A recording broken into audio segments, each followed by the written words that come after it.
Let me pull my soapbox out to start because Oh, geez. yeah, I know. Mike's got wine. Great. And then we'll go around and do the usual introductions and get everybody's voice. So in the podcast, everybody knows, but I'm going to step up on here real quick.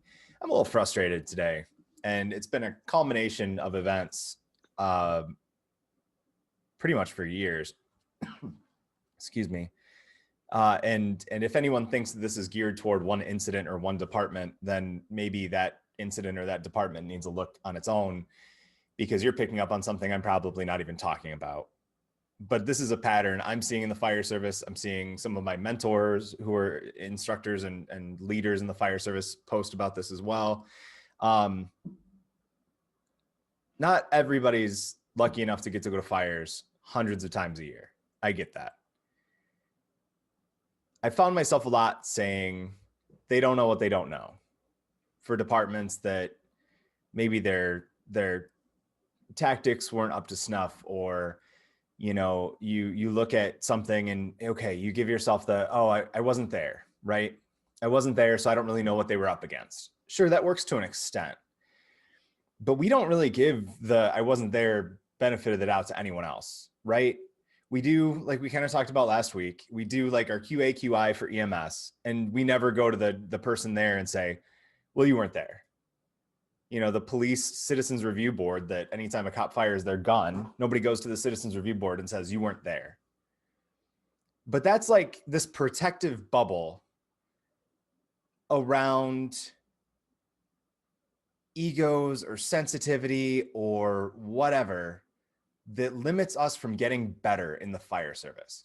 And if we're not going to have accountability from outside, then how come we can't have accountability from the inside? Why or how do we call each other out in a respectful way, not just slinging mud on Facebook, not sending crappy messages, or not calling up and say, hey, what the hell were you guys thinking? But something's got to give. We are in a time where we have access to so many great resources online for training, for size up videos, even cooped up during a global pandemic. You can sit at home and watch size up videos from Stockton, my favorite place to watch those videos from.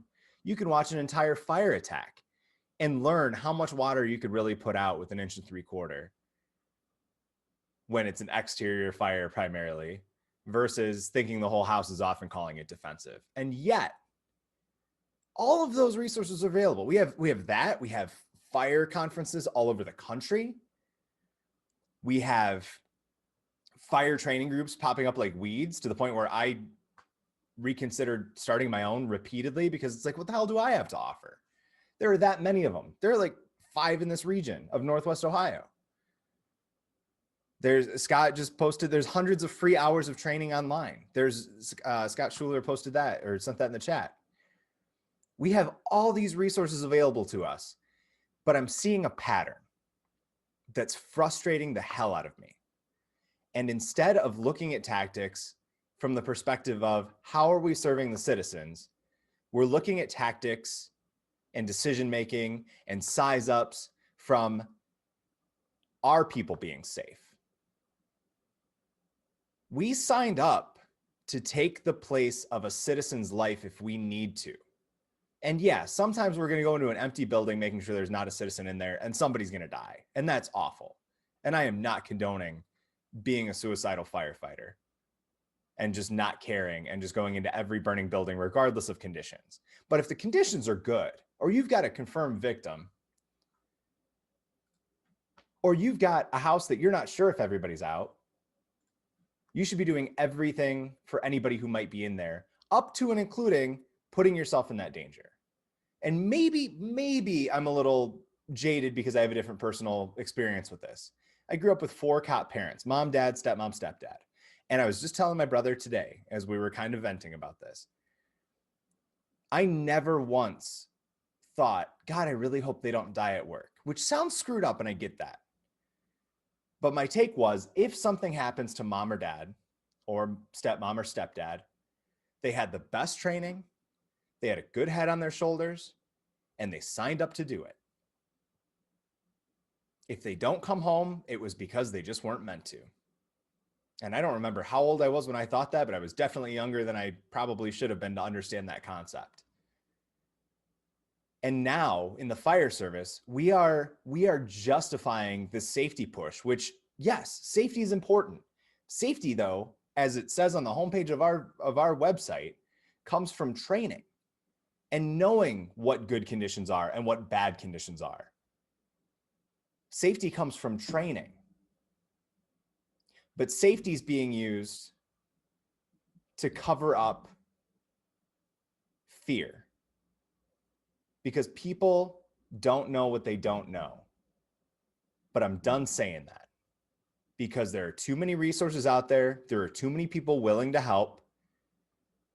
There are people on some of these agencies, and I've been on some of these departments that needed a little boost. There are people at the bottom that see the need for change, that can be influential in that, probably more so than they think. And it's not happening. It is our responsibility in the fire service to be not only willing to call each other out, because I'll say it, I'm not God's gift to firefighting. I am not the best firefighter there is. I've been in a staff position since freaking November. I haven't been to a structure fire scene in months. I'm not going to go back out there tomorrow and kick butt. I'm going to need to get back in my groove if I get the chance to go to one.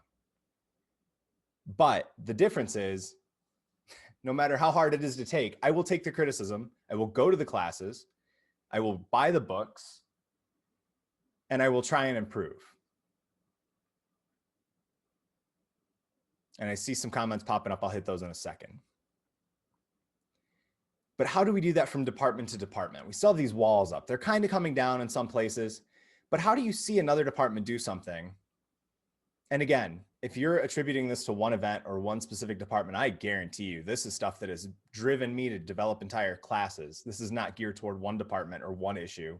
And again, if you think it is, that's probably something you need to address in your own head, because clearly you see deficiencies there. That's not what I'm doing. This is not targeted. This is, as the fire service and as people who are about the fire service, as you guys are, who are here because you want to talk about this stuff, we have to do better. We have to stop using safety to cover up fear. We have to be willing to listen to people, or to have people approach us and say, you know what, I'd like to help. But the fact that we have to be nervous to do that, to say, hey, I think we could look at your tactics and see if maybe there's a better way to do that. Or, hey, have you guys heard about this? We have to be more receptive to that, as receptive as we are on our own. We have to put the egos aside, because we're not here for our egos. We're not here for the ladies. We're not here for the cool t-shirts or the helmet stickers. We're here for the citizens. And we're not here to necessarily go home. Everybody goes home, to me, seatbelts and fitness, right? We don't kill that many firefighters comparably in structure fires. If everybody goes home, it should be because everybody goes home, the homeowner as well, or there was absolutely no chance for that person. Lewis posted the everyone goes home except, oh, that was perfect timing. This everyone goes home except the homeowner mentality of the modern fire service is ridiculous. We thought that things were going down the tubes when we switched from horses to motorized rigs. This is way worse. Training isn't the only answer. Everyone trains. This is still Lewis's comment. Going through the same motions, repeating mediocrity time after time is nothing more than an echo chamber of incompetence. Absolutely. Like, training is not the only answer, but it's an answer. And being open to training and being open to improvement, and being honest with ourselves and saying, you know what, I'm afraid. Every time I go to a fire, I have that moment where I think about our guys dying and I go, you know what, I could die in this fire. But then I let that part go, because that's the job I took. If I don't want that anymore, I won't be an accountant. I'll go back to TV news and talk for a living, as opposed to just doing it for fun with a bunch of people I like hanging out with on Sunday nights. But I don't want to do that. I know that that risk is there, and there needs to be a healthy level of fear, because that's human nature. And because that's how we do, on some level, stay aware and stay relatively safe. We reduce that risk. but we can't blanket over fear and call it safety. And I think that in the social media world right now, it's easier to look at a picture and go, that's defensive all day because there's fire blowing through the roof. When some people could tell you, probably a lot of people in this room, Division 2 could be absolutely clear. Division 1 could be perfectly clear. And you're saying it's defensive because you trained yourself on Facebook to do that.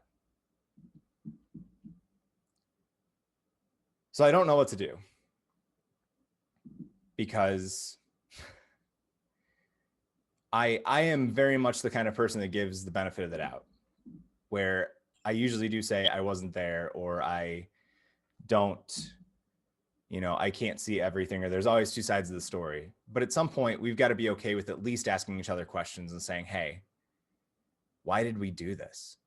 Or, hey, why did you guys do this? Please explain it to me, not because I'm trying to be a jerk, but because I really want to know and I want to talk through it. And if there's other options out there, I'm not telling you mine's right, but let's have the discussion.